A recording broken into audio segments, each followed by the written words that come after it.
Hello, this is Unit 11. In this unit, I will be describing forms of abuse towards adults and the indicators that abuse may be happening.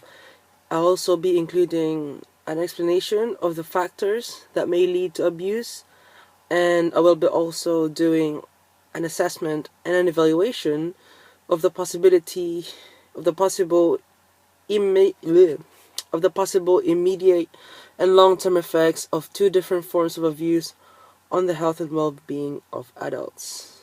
Now, starting from the different types of abuse. Number one, I have physical abuse. This type of abuse is done physically, such as hitting, punching, or kicking. This will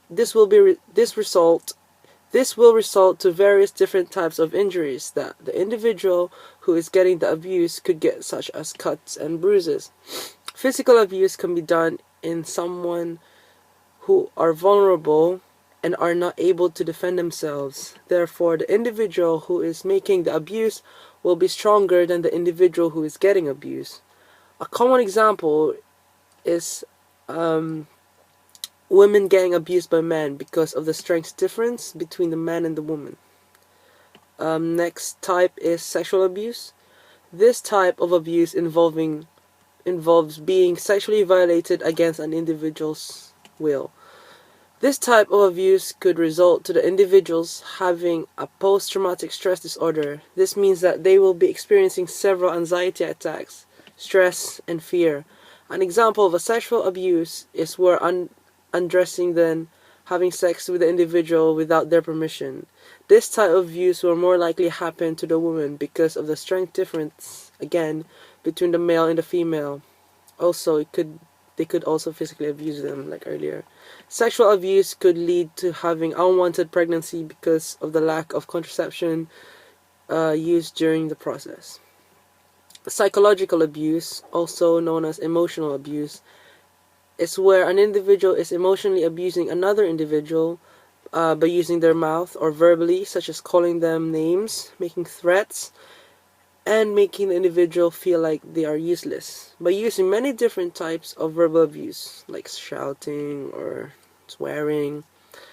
This will affect the individual's self-concept and their emotional well-being. Self-concept is where how they look at themselves, and their well-being. Obviously, they'll be stressed and they're not going to be happy. This type of abuse will happen both to male and female because it is done verbally, so there is no any physical or strength difference between both of them. So either one could get verbally abused. Next type is discriminatory abuse. This type of abuse is where an individual is treating another individual differently because of their skin color, religion, sex, age, disability, language, and their gender. The majority of this happens to people who come from a different background in regards in their culture where people judge them in a general way and being discriminated against. This type of abuse can happen verbally where an individual says bad things to the person who is different, and this affects their self-esteem and emotional development. So basically, the only difference of this, the individual could get physically, sexually, or even psychologically abused, but the difference is that they are different cultures. So that's the difference between that is classed as discriminatory abuse because of that. They're different than others. Next one is financial abuse.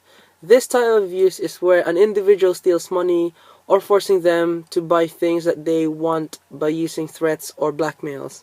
This also means misuse of the individual's funds and assets, taking their property without an individual's consent, and this will result them losing their property, and they will have financial problems that they have to deal with. The effect that this abuse will bring to the individual will be depression because of the financial problem that the individual has to face. Next one is institutional abuse. This type of abuse happen outside the house in an organization such as care home or a hospital. all other kinds of abuse, such as physical and psychological abuse, will happen there. The only difference that is that the institutional abuse is happening in an organization where a carer or nurses is doing the abuse. Financial abuse can also occur in the organization. For instance, a carer might know where the service user puts their money and secretly takes them for themselves, or even the family members will know and take it away. Next one is bullying. Bullying can have multiple types of abuse linked to it, such as physical and psychological abuse. A new service user could get bullied by the older service user verbally, leading to the service user to have distress because of this. Bullying can also happen to a carer where they are forced to work extra hours in the care home, or else they lose their job. This is most likely to happen in a private care home because it is not monitored and the manager is in charge of the care home. Next one is domestic abuse. Domestic abuse happens to a home where there is violence between families or partnership. This type of abuse is linked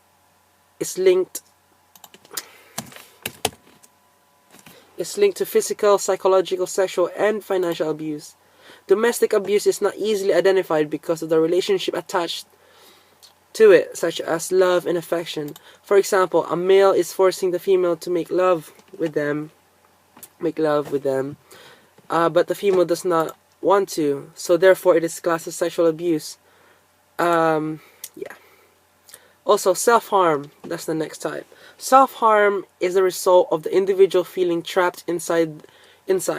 Therefore, they hurt themselves, such as cuts to the arm and wrist, burns with lighters and cigarettes, and piercing of the skin with pins or sharp objects as a tool to escape reality. To the individual, they may have not realized this, but they are abusing themselves to release the pain and emotions inside by self-harming. Self-harming will be the end result of all other abuse because this is the way for the individual to escape their reality, to forget what is happening to them and to feel good about something by obviously cutting themselves.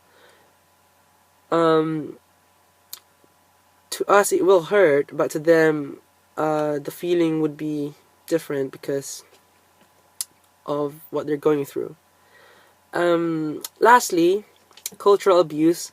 This type of abuse is linked to physical, psychological, sexual, and financial abuse.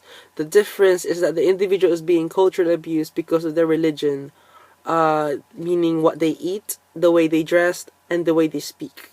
So all those factors or all those things that they do could lead to abuse. That's how it class cultural abuse. So they can get hurt or physically or get bullied. The individual could get psychologically abused because they don't eat meat, and this can lead to the individuals having emotional problems. So basically they get emotionally abused, saying stuff to them because of what they eat. So the reason behind that is their culture.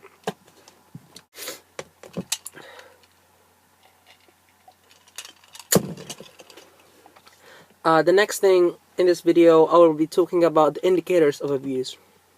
There are 5 indicators. First one, how to indicate someone who... One of the indicators of someone being neglected.